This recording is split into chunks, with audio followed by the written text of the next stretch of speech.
It's time to take command with former NFL tight end Logan Paulson and former Commanders beat reporter Craig Hoffman. What's up? What's happening? Welcome in to the Take Command podcast. That's Logan Paulson. I am Craig Hoffman. Of course, Logan, 10 years in the NFL, also works for the Commanders on their media stuff. You can catch him on Command Center, etc. If you're new to the show, what's up? Welcome. I'm Craig. I host a daily radio show on the Team 980. I'm the beat reporter that they talked about in the introduction. Was on the beat for 5 years. Voila, that's us. Off we go, Logan, on a day where we will talk about the offseason and the regular season. The schedule is out, so we'll talk about that later on in the show. Things to note from the 2024 schedule. But we're going to start recapping week one, which is really for us in the media getting to see just one day one of OTAs. It was Tuesday, and Logan, it was rainy. Just a couple of football guys out there not looking at a forecast, not under umbrellas, no jackets. That was less than ideal from that standpoint, but some good work. And I thought it was a really interesting practice, as much as practices can be interesting, because for me, it was very different than things I saw when I was on the beat. It's very different than a Jay Gruden practice was, specifically when I was on the beat. I've obviously been going to the offseason program when Ron Rivera was here. And just the more you're around the league, the more different stuff you see. And this was definitely one of, I think, the more unique practices in terms of structure. We can talk about that, and then we can get into the players themselves and how they performed in the limited sample sizes that we saw them. But what stood out from you, kind of how they practiced? Sure. I mean, I think it's, obviously the first day, the energy's a little bit up. I love and again, it's really early, but I love kind of seeing the super high level plan for the team. You know what I mean? Like, I love kind of seeing, like that guy's playing safety, like Quan's playing safety, not Forrest. Like, they've got this kind of, who's in there with Bobby Wagner? Frankie Louvu and, McGee's in there. Like, why are they doing that? What's the motivation there? Are they trying to get the young guy to come along a little bit, or what's the situation? Forbes isn't starting. The guy from the LA Chargers is starting. I forget his name at the moment. Davis, I think is his last name. Yeah. But like all that type of stuff, I think is really interesting. Like the dual 7-on-7s. I know people were kind of were like, that's something that I haven't seen before. But I think we did that, or at least I know we did that when I was with Kyle and Mike in 2012. And the year they drafted Robert, we did joint 7-on-7s. We did joint team periods, right? Because we had 90 men on the roster, so we're able to have like two full practices, like kind of independently of each other. So Robert got all the reps, Kirk got a lot of reps, and then I really looked at that year and circled that on the calendar in terms of my career as the time where I got like the most improved, because you're just getting all these reps. So like, how did they decide groups? Jayden's over here. Who's he throwing to? Why are those guys over there? Why would I think? And I think that to me was the most interesting part of the day. Just kind of super high level, day one. Where do the coaches kind of vaguely see the roster?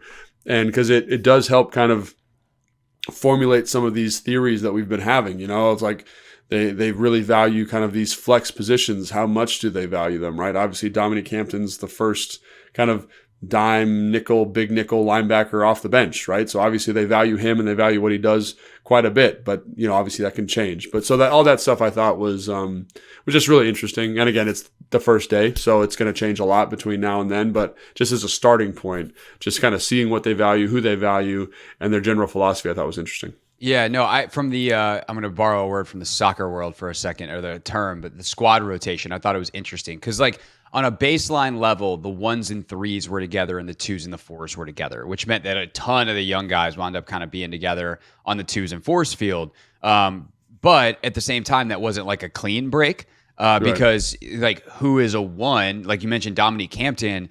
If he's got one specific role, he kind of gets pulled over into the 1s, 3s field, if you will. And is that because he's a 3 and they just rotate him in, or is that because he's actually a 1 in that specific role? Like it's hard to tell, like you said, but there are some things and some patterns that I think emerge. And I also just think it's interesting on like a philosophical level to trust the tape like that, because so people, if you haven't heard any coverage of kind of the logistics of this, Cliff Kingsbury is calling the plays on the 1 field, right? So he's in the helmet of, and I guess the 1s, 3s field, because he's in the helmet of Marcus Mariota as QB1 for right now. I'm not reading anything into that other than rookies got to earn stuff. And then I'm trying to remember, was it Driscoll? I think was over there. Driscoll. Yeah, Driscoll's over there, and then Jayden and Hartman are over on the other field and Tavita Pritchard's in their ear. But that also means it's not just like who's calling the plays into your helmet. It's who's actually physically watching your reps with their eyeballs. And it's not like Cliff Kingsbury's not curious what Jayden Daniels is doing. Obviously, he's very interested. And who knows, maybe they flip that tomorrow, whether they flip the players, they flip the coaches. Like there's ways to make sure that you get the in-person one-on-one, or not one-on-one, but hands-on type of stuff, eyes-on type of stuff. But it really means that they're going to have to go back and, like they would anyway, but spend extra time with that tape and they're relying on the fact that they capture all that stuff versus, hey, no, I'm the offensive coordinator, Cliff Kingsbury. I was here to be the quarterback guy, and I have to watch every one of Jayden Daniels' reps. Like, that's the only part of my job. And it's just not. And to just be like, nope, we're okay with this, I think is an interesting coaching thing. And to just trust that you can get everything you need on tape versus the in the moment corrective reaction. And also it means you trust your coaches that anything that does need to happen in the moment is going to get corrected by Tavita Pritchard and the other coaches that were over on that side of the field. Well, I think it does a couple things for you. Thinking back to, again, 2012 when we did it, it gives the kind of the second coach more autonomy, right? More authority. And I think it also is a good opportunity to coach your coaches, right? Because we're going to watch all that film together. You're going to be in there. Tavita's going to be with Cliff, right? And if I'm Cliff, I'm saying, hey man, like this is something that we saw on the first field. Obviously the same thing happened here. Let's make sure our feet are nice and tight. Then Tavita gets the correction. And so tomorrow Tavita can go out and be like, okay, I can look for that. I can correct you when you come to the sideline. I can do that kind of developmental process. So I think it's great. I think it's great anytime you can give people longer leashes. Obviously you mentioned the drawback is that, the OC has to go back and watch the film. But if you think about, traditional OTA structure, or, obviously they were doing like full practices traditionally, right? And like this 7-on-7 pass emphasis structure is kind of sweeping the NFL because of the rules of engagement, the rules of contact during this period. And it makes a lot of sense. So that's not a knock on, they're not being tough or anything like that. It's just like how the game has changed, how the offseason. I mean, I never think we watched a Rivera practice and we're like, oh my God, that was such a tough practice. Yeah. And they got fined. Yeah. Like that's how tight those rules are. So it makes total sense. Yeah, and so I think, and obviously there's teams that are okay with that. Like the Baltimores, they're always getting fined, they're always getting in trouble, but that's how they choose to do things. But the majority of the league, Kansas City, I know LA does it like this, San Francisco does a version of this. It's pass game emphasis with the offensive line doing individual, then they go lift kind of midway through. The big guys got to build fellowship and camaraderie too. But I think it's just a great opportunity to get more reps, more looks, and kind of make sure you're abiding by the rules. So I think it's good for the coaches, it's good for the players. And if you think about it from Cliff's standpoint, he used to have to watch a whole practice. Now he's got to watch, probably 40 plays of 7-on-7, which is about what he'd be watching anyway. So it's not like he's doing any extra heavy lifting in terms of getting this correction done. Yeah, no doubt. One drill that caught a lot of people's attention that was interesting and different from anything I've seen is when they got the 4 quarterbacks all throwing at once. Not to mention some of those reps when there's 5 receivers live. You got David Blau out there throwing too. So you got 5 balls in the air, which I think is great because you can speak to this as someone who was a pass catcher. Like, if you're out there and the ball's not coming to you, are you really going to run your route the exact same way? If it's a drill and you're just like, yeah, I guess I'm a space eater on this one, versus like, oh no, I got to run my route like I'm going to get the ball. And so I love that. It's more reps for the quarterbacks to throw stuff and see stuff. It's more reps for the receivers to run routes that matter. It's extra skill reps in terms of actually catching the football and catching from guys that you might be catching from during the season. So I love that. I don't see what the downside would be. It was just an interesting drill that I had not seen in that way before. Yeah, I've done versions of that drill before, and I've done that versions of that same drill like during team practice. I think the only drawback is that they're not like working a progression, but like It's routes on air. So does it really matter? You're kind of working. Where did the defender go? I don't know. The defender's there. Right, absolutely. So I think it's great for them to get the touches. I think it's, kind of just speaking to the energy and the tempo with which they want to practice. Everyone's going to get touches. Everyone's going to get opportunities. And I think that's the other thing that really stuck out to me, in addition to kind of some of the unique practice structure, which is unique as a relative term, just different than what it's been, but other teams have done stuff like this, is just the energy and kind of the tempo of it. It's pretty impressive, man. Like, and again, it's a lot of new faces. Everyone's trying to kind of find their way and adapt to the tempo, but it feels very much like it did when I was in Atlanta. Like, that was a point of emphasis from Dan. It's a point of emphasis here. But the thing that I like about it probably the most is that Cliff is a beacon of that energy too for the offense, right? And then Witt is a beacon of that energy for the defense. And it's all the position coaches are talking and coaching and progressing. And I think that kind of just general chatter at practice is something that we haven't seen for a couple of years for the Commanders. Not to besmirch the old coaching staff, but that was not a point of emphasis, right? And so here you can tell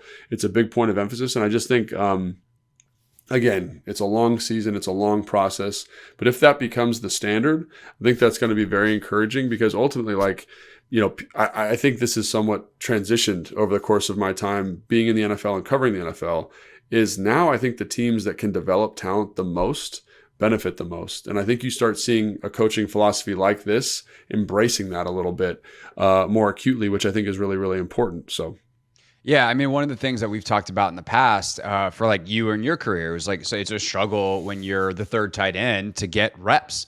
And I think yesterday, or whatever day it was, Tuesday, most of those guys came out with pretty equal reps. Right. That's what the two practice structure gives you, man. It's great. Yeah, and so like there's like, I get as individual. Terry McLaurin got one extra rep than every other receiver because the horn went off as they started the next iteration of the drill. Outside of that, pretty much position by position, everybody got the equal number of reps, which is great because it helps you build depth, it helps you develop talent, all the things that you just said. Anything else from kind of just the overall big picture stuff before we dive into the actual players themselves, who was kind of practicing with whom, where we see some depth charts and how the guys looked? Yeah, I mean, I think the general practice structure, it's warm up, then it's followed by that kind of energy or compete drill where they're doing the bags and kind of get everybody ready for practice. Then they do special teams, which I think has been interesting that's been such a strong point of emphasis, and I think it's important that it's a strong point of emphasis. By the way, favorite part of practice, the full field sprint from Nick Allegretti.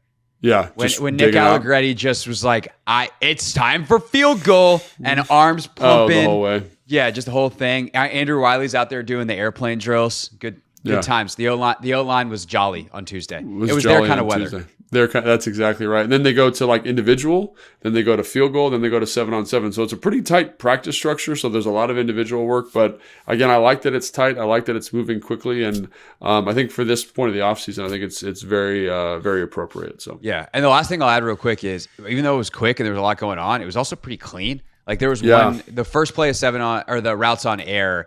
I think it was Diami and B-Rob smashed into each other on like a wheel slant combo. I think B-Rob was supposed to take it a little bit wider, and he just ran into Diami. It might have been the other way around. But outside of that, I didn't really see a lot of mistakes. Like obviously there's, like Mariota threw a couple of picks, and we can talk about that. But in terms of like execution mistakes where coaches are like, we got to run it again, like which we saw a ton last year. And at the time it was kind of, it's funny, now in hindsight a little bit, I guess, is like, oh yeah, Bieniemy's ripping into him, and it's like, that actually should have been a different kind of sign. They didn't know that maybe they should have taught better in the classroom so people knew what they were doing. And so as much as we appreciated EB's coaching and demands to get it right, like there were clear issues there. There wasn't a lot of that. Like guys seemed to know what they were supposed to do, and considering the volume of stuff that they got done, to have it be pretty clean, I think is great.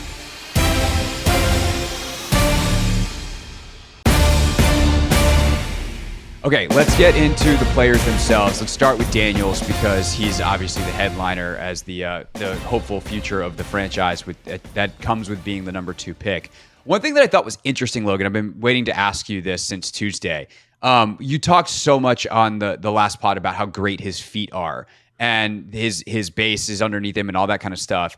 And it jumped out to me watching on tape. One thing that I thought was interesting, seeing it in person, I thought he was more narrow in person than I was expecting. Like his feet. Now, obviously, he's a slighter build guy, but he was a little bit like taller and more upright, not quite as wide of a base as I was expecting. But he's so quick and he's on balance. And like, I'm not saying that as like it's a problem. It's just different than I thought. And I talked about that on the radio show, and someone left I thought was a smart YouTube comment. Like, he's 6'4". He doesn't have to be big and long to carry. And he also is like super explosive. So he doesn't have to necessarily have these big, wide strides to cover the space in a drop, for instance, that a shorter quarterback would. But I'm just curious, like, as you continue to watch him grow and some of the mechanics, like, is it different than you expected in person, better, whatever? Like, what do you make of kind of watching him go through the fundamentals of playing the position? Yeah, I think it's better to me. You know, I knew it was good. We talked about this before. Like, when you watch a lot of film, like, you know it's good, but you don't know like how good it is. And during the film evaluation, like, I was like really,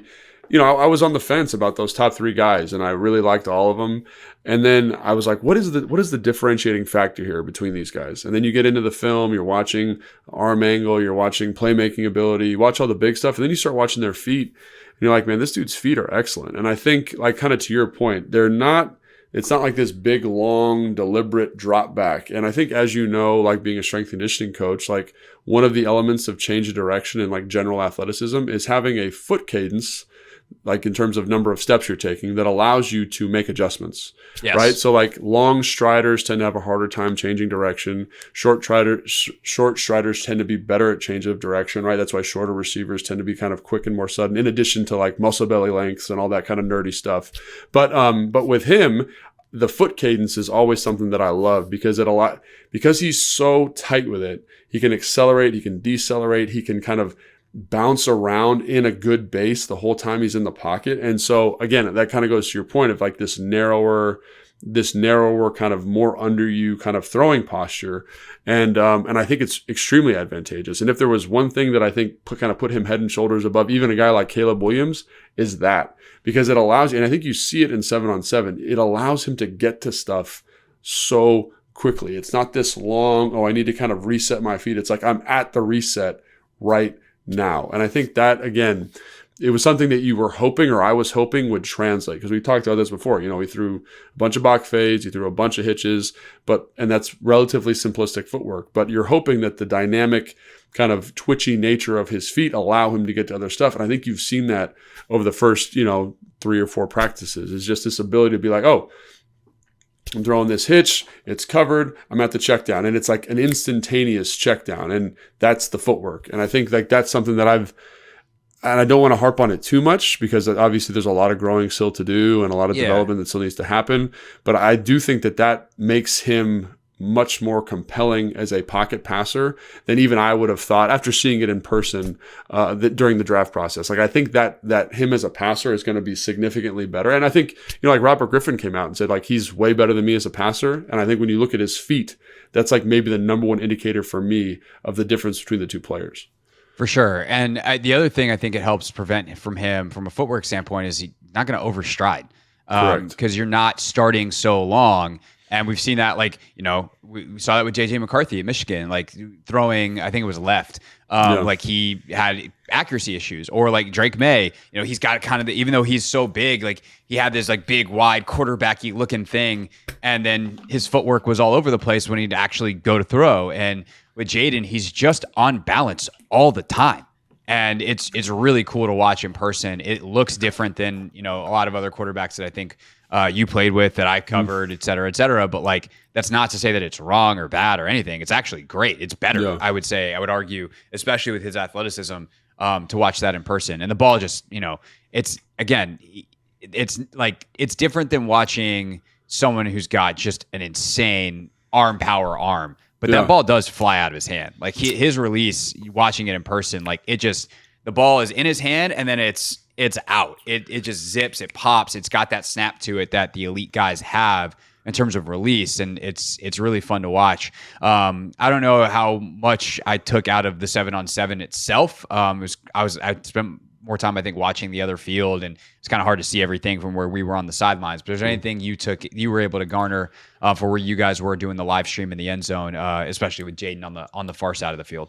Yeah, I think, again, it's the composure that he's shown, like kind of the understanding of the offense, which I really appreciate. Like, he does such a good job of, again, the deep ball stuff is all there for him. He threw one to Bryson Tremaine. Bryson makes a great catch, but like that deep ball kind of drop, allowing the receiver to adjust. He threw 2 to Dax Milne.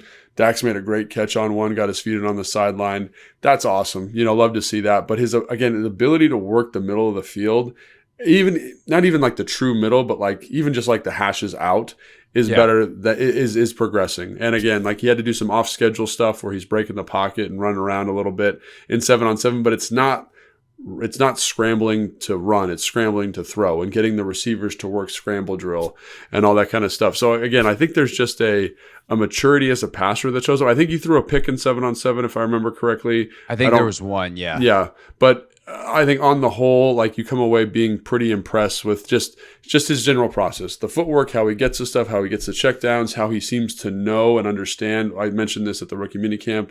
Hey, they're in, kind of this Tampa 2. Like I need to get the ball down to the back. And it's not like this big labored look down. It's like, oh, okay, good. I'm at the top, ball's out. And it allows the back to make plays. And in 2 minutes at the very end of practice, I thought he did a really nice job of throwing a ball over the middle of the field, like laying it, over the outside ear of the linebacker, inside the safety, right to Cole Turner. Cole dropped it, the ball's wet, whatever, like tough catch. But I like seeing that variation of his throw. And you mentioned that he doesn't, he's got a quick release and the ball kind of jumps out of his hand. He doesn't throw like an overpowering ball. He throws a very catchable ball, which I think is also something that's going to make him kind of endear him to the receivers. And again, like it's early in the process, but I think he's kind of, you always say this, he's passing the test that's given him. He's checking all these boxes. He's obviously studying. His footwork's on point. He's trying to be a passer. He is a passer, but like you're seeing that effort for him to cultivate that skill set at the NFL level. And I think you see a pretty good efficiency from him. And again, we're not charting throws yet or anything like that, but I think that's something that I come away from these practices and being like, okay, like this is a good starting point, and hopefully it continues to grow, and we'll see where he's at week 1. Meanwhile, on the other field, I feel like the defense was the story. Plays made all over the place. Got Marcus Mariota probably through 3 or 4 picks. Some of those are probably on Mariota. Some of those are just tremendous plays made by Jeremy Chin and others who came away with picks. It's also fun being out there for the first time. It's like, wait, what number is everyone again? A pick by 11? Oh, that's Chin. Welcome, new fella. And so it was cool to kind of see the mixing and the matching and the groups coming together. What stood out, really, I would say more so than like Mariota and the one offense. What stood out from that one defense for you?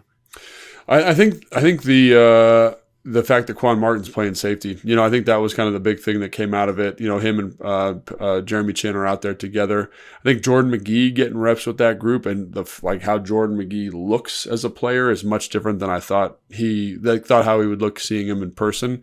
He's just a bigger, like well-muscled person. And I think the fact that he moves so well, he's got that great closing ability. He's got that great instinct. At least it was at Temple. Obviously, he's got to grow up and do some stuff there. But I think that was pretty impressive. The rotation at corner, Benjamin St. Juste playing the right corner, Emmanuel Forbes kind of with that second or third group on the main field. And I actually thought Forbes had a pretty solid practice in terms of breaking some stuff up. But, Davis is kind of the starting corner at left corner right now, which is always subject to change. The level of the communication by the defense I thought was very high. I mentioned I always want to call him Wink. That's not his name. What's the defense coordinator's name? Joe Witt Jr. Joe Witt, yes. Joe Witt. And his kind of standard, the way he operated, I thought also was was really good in that situation. So I think just generally a very sharp day from the defense. So obviously the personnel is interesting, but the energy that they played with in the same way that the offense was crisp, I thought the defense was crisp, and I'm going to give Witt a lot of credit for that. Yeah, I think one thing that you can just see immediately, I remember who I was having this conversation with on the sideline, but like if you took an overhead shot of the field and you just had to circle which guys are DQ, AP guys, which guys are holdovers. Just by the size of the players, you could tell who's who. The big physical nature of some of these guys that they brought in is very apparent when you were on the sideline in person. And you're like, oh, that's a Rivera era guy. That's a holdover, a little bit different body type than the Jordan McGee's or the undrafted corner who now I'm blanking on his name. Anusium, man. He is a big son of a gun, man. Yeah, you're like, that's a corner? Gracious. Like, there's just a ton of those dudes where, like, they value a physicality and a size and a speed and athleticism that clearly matters. I mean, you look at San Francisco and like look at the bullies on the block coming off the bus. When San Francisco pulls up to a stadium, like that kind of thing really does translate in a league where physicality can bust up a lot of great schematics and a lot of great skill. And you see the emphasis on that, I think, just when they line up, nevertheless, when they actually start to play.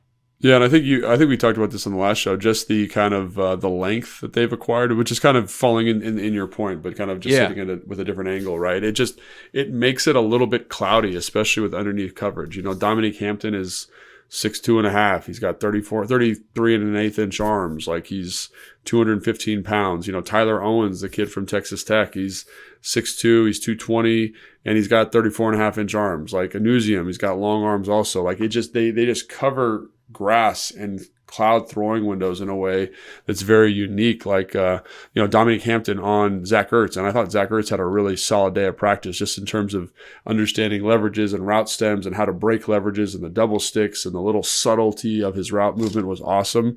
But Dominique Hampton had him on a crossing route, and it's like Zach's 6'4", 6'5" almost, 245, 250 pounds, and Dominique Hampton, who is a star dime linebacker, safety type body type, they're the same size. And it's just like, that's such a unique thing to see in terms of the length. And, we knew that was something they were going to target in terms of like how they built that Dallas defense. They have all these kind of tweener type guys, but I guess like the visualization of it, like seeing how it does kind of make things cloudy and the just general size of these players.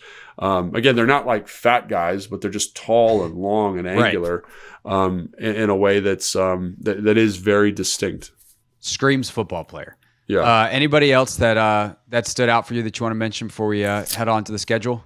I mean, Pittman had an interception. I mentioned Bryson Tremaine with some catches. I think we got to talk about Luke McCaffrey real quick. That guy is just, he is just a pro, man. He's a pro's pro. Like you watch him practice, the way he runs his routes, the intensity with which he's practicing. Like I think it was Mariota, it might have been Driscoll, threw up a post and it looked like it was distinctly overthrown. Yeah, it looked like it was going into the woods. Yeah, so I've had the privilege of playing with some really good receivers that just have this ability to like unhitch the wagon when they need to. Like they just kind of relax their body, find another gear. And he was able to run under a ball that I thought was clearly underthrown. He also had a play where, I think OZ catches it on like a little hitch or something like that.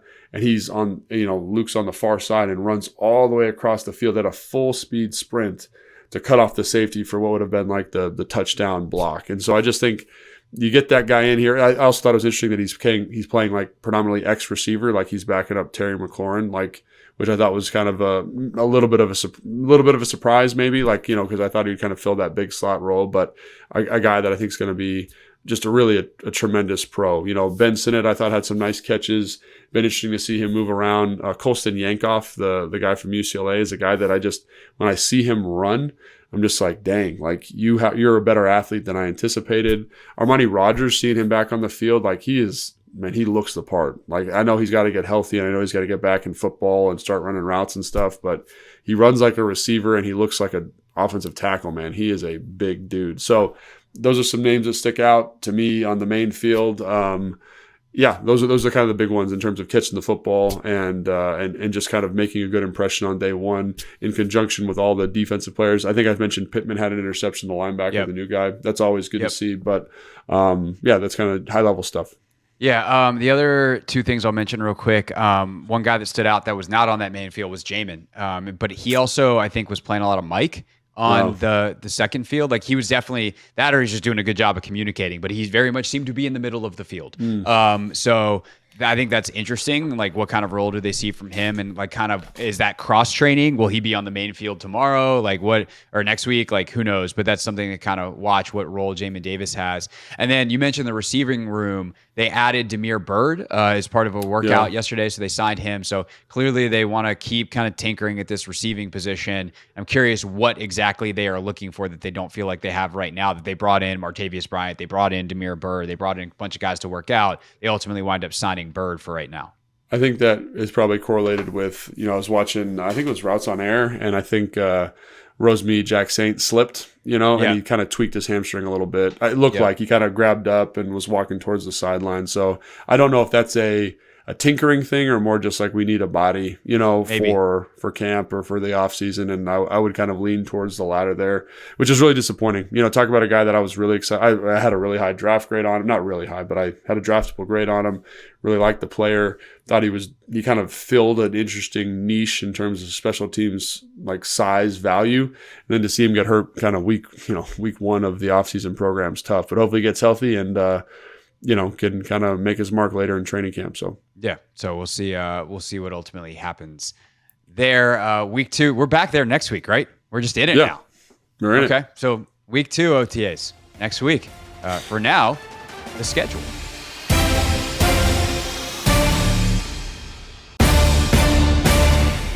The 2024 NFL schedule is out. The Commanders will play a couple of primetime games. They will start the season in Tampa, close with Dallas. Logan, when you look at some of the schedule analysis, a thing that I know you absolutely adore, you just can't get enough of it. The Commanders, I saw in The Athletic, have one of the most forgiving schedules in the NFL. There's still 17 NFL teams on it. It's gonna be fun. What immediately stands out to you as we put up the 2024 Commanders schedule for all to see? I think in the first 4 games, I think the newness of some of the staffs. Obviously, Tampa Bay has a new offensive coordinator. I think it'll be a really good test right out the gate to kind of see where this offense is at. I think it's going to be beneficial that, our defense is new, our offense is new. It's going to make it hard for Tampa Bay to prep. But, Giants, they got a new defensive coordinator, no more Wink Martindale. Like, that's something I think that's going to benefit us tremendously. What does Blake Neighbors look like? Another question I have there. Cincinnati, Monday Night Football, man. I think, that's going to be a doozy, but I think that's interesting because Monday Night Football to a road trip at Arizona is a little bit challenging there, I think, Craig. And I mean, that's something that sticks out. Also, the late bye week is something that is kind of How do you annoying. wind up with week 14 buys 2 years in a row? What are we doing, NFL? But like last year, it was okay because you had your Thursday night game, I think week 6. So you kind of had that, again, like I said this all the time, like that mini bye. But you don't get the Thursday night game till week 11 at Philadelphia.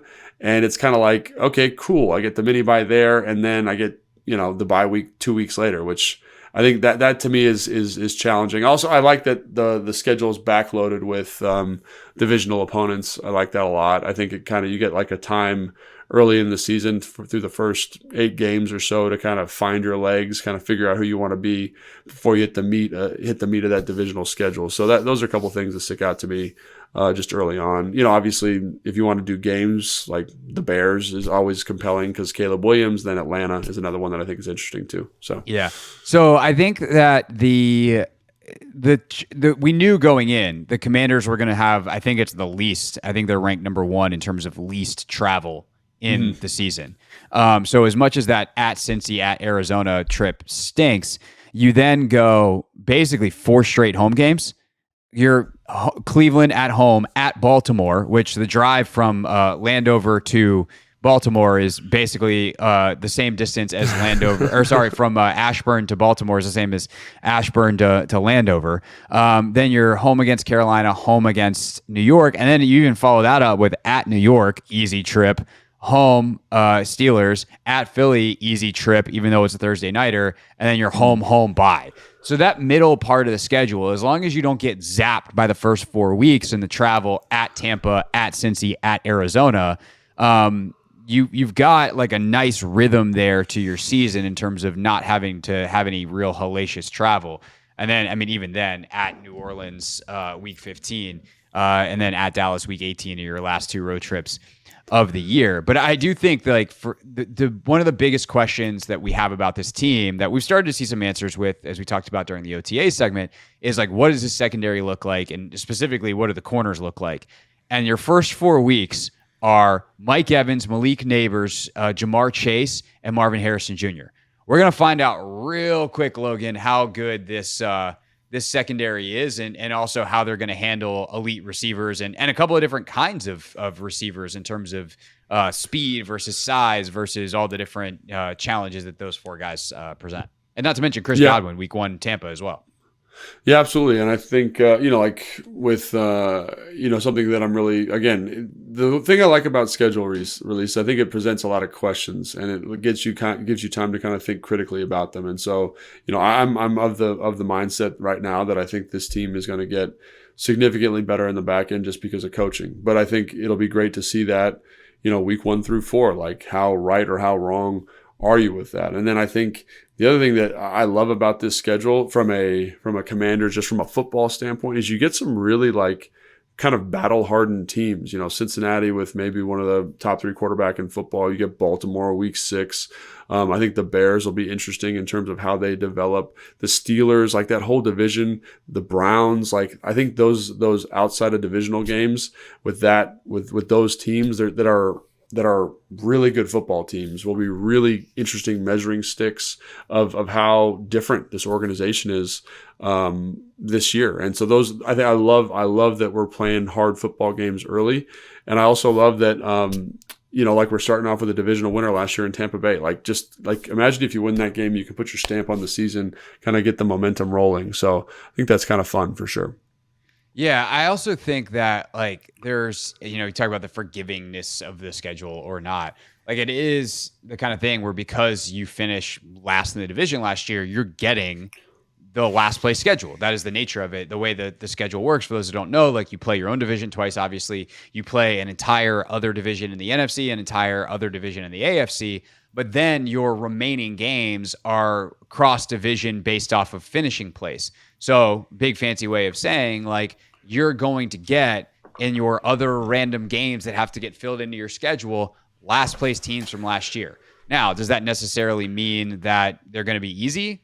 No, because teams change year over year. We see that every single year. But as we sit here in May, like you have Tennessee in week 13 is one of those games. I think the Bears, that's how they wind up on the schedule. Carolina. In week 8. Carolina, I think, is there because they play the NFC South, but like it's still another spot on the schedule where you have a team that you anticipate kind of being able to, like at the very least compete with. If not, you're actually coming in as the favorite. I would assume against a team like Carolina. But even like Tampa, who's a division winner last year, because the NFC South happens to be the team on the NFC side of your schedule this year, as you got Tampa, Carolina, Atlanta, and New Orleans. Like, I think that's a great measuring stick game for them to start. Like, I would much rather start with a game like Tampa that's, I would say, much more of Washington's equal, or kind of where Washington hopes to be. I think Tampa's probably the better team coming off of last year, certainly. Than what Washington was. We'll see what the 2024 versions are. But that's the kind of team that you're hoping you live in their neighborhood versus like if you start against Baltimore, like that you're not going to learn much from playing Baltimore in week 1. You learn something, of course, but that's a way better football team that's got way different goals and aspirations for you than 2024. I think Tampa, the Giants, those are two teams that off the top of that schedule, you have the chance to really compete and kind of test your mettle and be in close games late and see how your team reacts.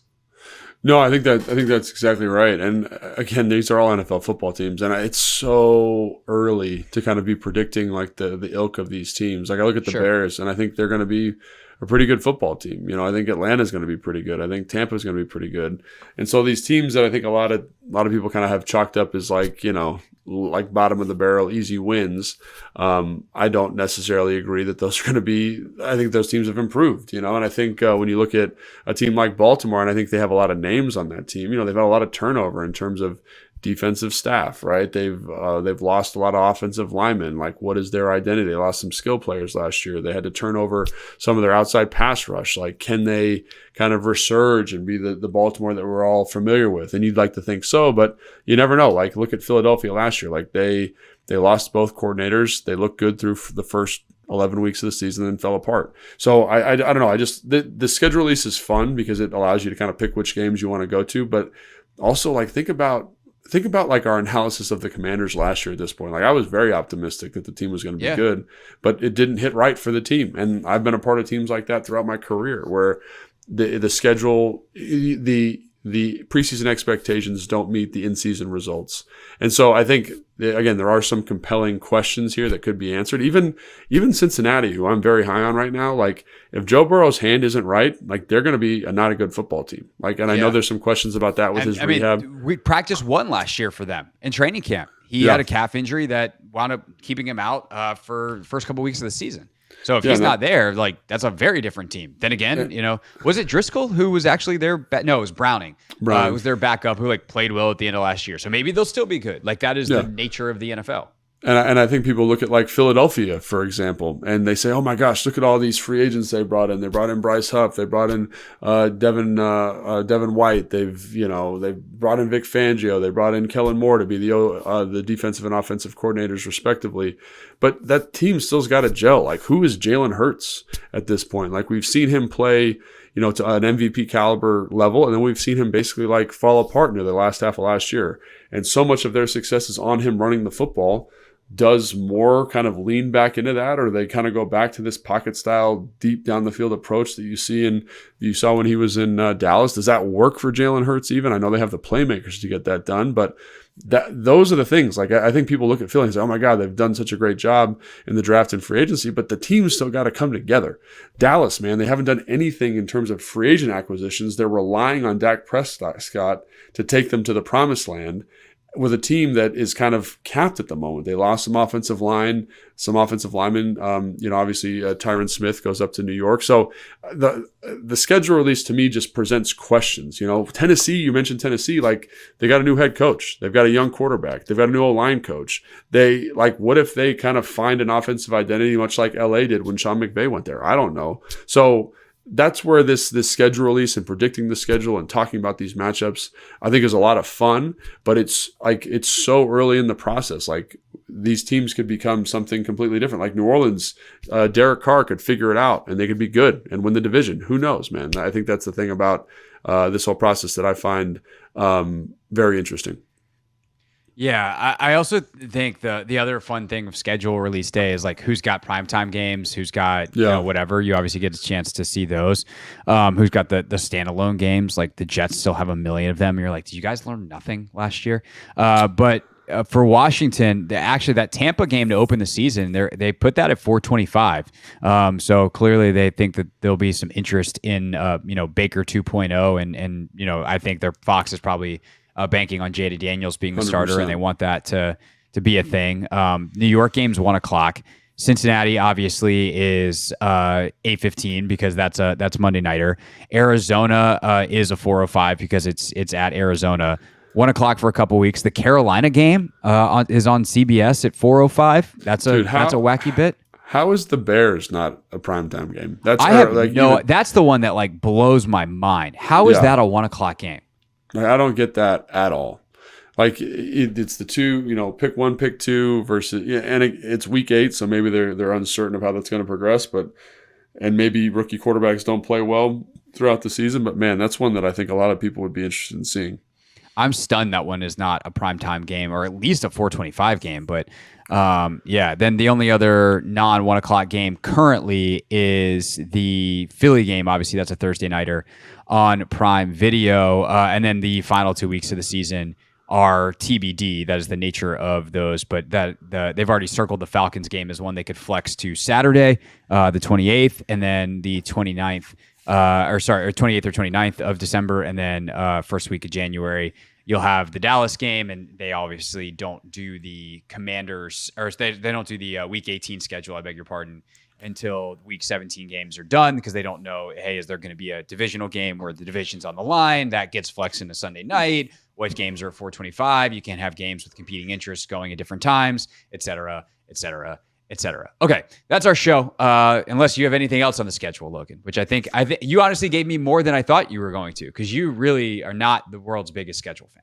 I'm not a big schedule fan, because like as a player, I was very like, who's week 1? Good. Who's week 2? And that's how my little monkey brain worked. So as an analyst, I like kind of looking around the league and doing the research and seeing where these other teams are at. But in terms of like the game, like in terms of like the order of the games, I'm like, it's not really my bag, but I know a lot of people like it. So hopefully we're able to provide some insight on it. All right, here's the last thing we'll do. You get to go on one road trip this year.